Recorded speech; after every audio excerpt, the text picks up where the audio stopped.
Yeah, thanks, Gloria. I think it does. For me, I think any time when there is a felicitation function or when there is an interaction between various sports, the thing which comes to mind is my Sydney Olympic Games. I remember, and also Maleshwari remembers it.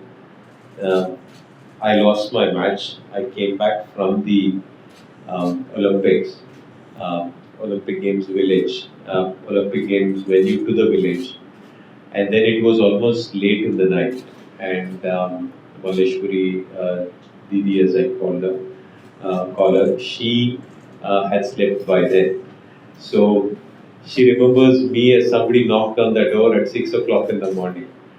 And for me, I just wanted to go have a look at our medal. I think that is how it was. And for me, somehow that made a huge impression. For me, it was really big because to actually hold the Olympic medal, even if it was not my own, it was at least my own country, was huge. And for me, when I go to a felicitation function or we organize a felicitation function of any of the athletes, somebody is talking in the audience, somebody is saying, boss, it's a waste of money. Why the hell are they spending such kinds of money on these felicitations? The inspiration which a small kid can take from that is huge. And I don't think any amount of money is worth or wasted if actually one kid in that group actually feels inspired and takes it up. And I was that one person who was sitting down and looking at Maleshwari and that felicitation function which Chandrababu Naidu had done. I was that kid, and I was like 26 years old. I was not like a 16-year-old or a 15-year-old.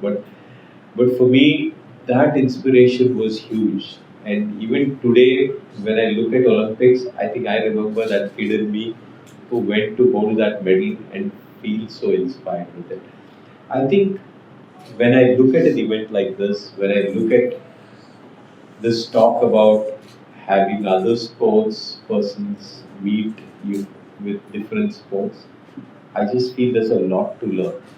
Especially at the highest level, sometimes as a coach, you get saturated by the sports thinking. So it's very important that you learn your lessons majorly from other fields. You don't get it because if you're following something in the sporting ecosystem, or if you're following something which another badminton coach has done, you're already late for it. So you have to be ahead of the times, and it normally comes as an inspiration from another field, another sport. You don't know where that idea is coming and which you need to develop, and that typically comes from an out-of-box thinking, and that comes from something which is outside of your own zone, and that's what I think the real value of this session.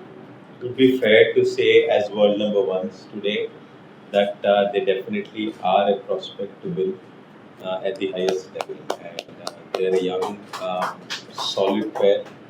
Um, Whenever they go on court, they are one of the favorites.